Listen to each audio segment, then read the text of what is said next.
Hello நண்பா. So இன்னைக்கான வீடியோவில் நம்ம என்ன பார்க்க போகிறோம் அப்படின்ற விஷயத்த பார்க்கறதுக்கு முன்னாடி நம்ம சேனலுக்கு யாராச்சும் புதுசாக இருந்தீங்கன்னா சப்ஸ்கிரைப் பண்ணிக்கோங்க நண்பா. வாங்க வீடியோக்குள்ளே போயிடலாம். தெரிஞ்ச விஷயம் மாதிரியே நம்ம தளபதி 16 படத்தோட அப்டேட் வந்திருக்கு. ஸோ பார்த்தீங்க அப்படின்னா முதவே சொல்லியிருந்தாங்க ஜனவரி 26 அன்னைக்கு பார்த்தீங்கன்னா ஃபர்ஸ்ட் லுக் வரும் அப்படின்னு சொல்லியிருந்தாங்க. ஸோ அதே மாதிரி பார்த்தீங்கன்னா ஃபர்ஸ்ட் லுக் வந்துருச்சு. அது மட்டும் இல்லாமல் சாயங்காலம் இன்னொரு ஃபோட்டோ வேறு ரிலீஸ் பண்ணியிருக்காங்க. ஸோ அந்த படத்தோட டைட்டிலையும் ரிலீஸ் பண்ணியிருக்காங்க. ஸோ பார்த்தீங்க அப்படின்னா டைட்டில் என்ன அப்படின்னு பார்த்தீங்க அப்படின்னா ஜனநாயகன். ஸோ இது ஒரு பொலிட்டிக்கல் த்ரில்லர் படமாக இருக்கும் அப்படின்னு நீங்கள் நினைப்பீங்க. பட் ஹெச் வினோத் என்ன சொல்லியிருக்காரு அப்படின்னு பார்த்தீங்க அப்படின்னா இது ஒரு பொலிட்டிக்கல் படம் கிடையாது. விஜய் அரசியலுக்கு வந்துட்டாரு, அது அரசியல் படமாக இருக்குமா அப்படிங்கிற ஒரு கேள்வியும் இருக்கு. இல்லை, இந்த படம் கமிட் பண்ணும்போதே ஸோ என்னோடய படத்தை எல்லா வயசில் இருக்கிற பசங்களும் பார்ப்பாங்க, எல்லா அரசியல் கட்சியினரும் பார்ப்பாங்க. ஸோ எல்லாரும் பார்க்குற படமாக இருக்கணுன்றது தான். ஸோ ஒரு அரசியல் கட்சியையோ ஒரு அரசியல்வாதியையோ தாக்குற படமாக இல்லாமல் ஒரு லைட்டான விஷயங்களை வச்சு ஒரு 100% கமர்ஷியல் படம்.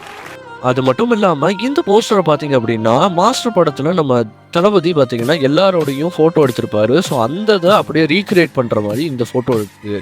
ஸோ இதெல்லாம் வச்சு கூட நம்ம இந்த படத்தை வந்து பொலிட்டிக்கல் ரீதியாக ஒரு படமா அப்படின்னு கேட்டிங்கன்னா நம்மளால கன்ஃபார்ம் பண்ண முடியாது. ஆனால் இதே நீங்கள் பார்த்தீங்கன்னா செகண்ட் போஸ்டர் ஒன்று விட்டுருந்தாங்க. ஸோ அதில் பார்த்தீங்கன்னா என்ன இருக்குது அப்படின்னு பார்த்தீங்கன்னா தளபதி சாட்டையோட இருக்காரு. அது கூட பிரச்சனை இல்லைன்னா பார்த்துக்கோங்க. பக்கத்தில் என்ன டேக் லைன் இருக்குன்னு பாருங்க, நான் ஆணையிட்டால். ஸோ இதுலேருந்து என்ன தெரியுது வருது அப்படின்னு பார்த்தீங்க அப்படின்னா இது ஒரு பொலிட்டிக்கல் ரீதியான படமாக தான் இருக்கும். இந்த டேக் லைன் வந்து யாரோடது அப்படின்னு பார்த்தீங்க அப்படின்னா நம்ம எம்ஜிஆரோடது. ஸோ எம்ஜிஆரும் இப்படி தான் அவரோட பார்ட்டி ஆரம்பிக்கிறதுக்கு முன்னாடி அவர் பார்த்தீங்க அப்படின்னா இப்படி தான் அவரோட பொலிட்டிக்கல் ரீதியான படம்லாம் எடுத்திருந்தாரு.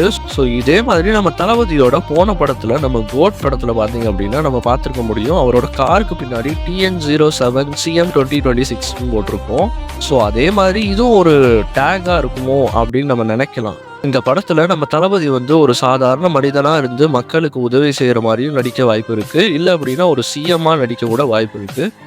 ஸோ இந்த வீடியோ பிடிச்சிருந்தா நம்ம சேனலுக்கு ஒரு சப்ஸ்கிரைப் போட்டு அப்படியே நம்ம சேனலுக்கு ஒரு லைக்கை போட்டுருவேன். அது மட்டும் இல்லாமல் பார்த்தீங்க அப்படியே கமெண்ட் பண்ணிடுங்க தளபதி எந்த கேரக்டரில் இந்த படத்தில் நடித்தா நல்லாயிருக்கும். பாய்.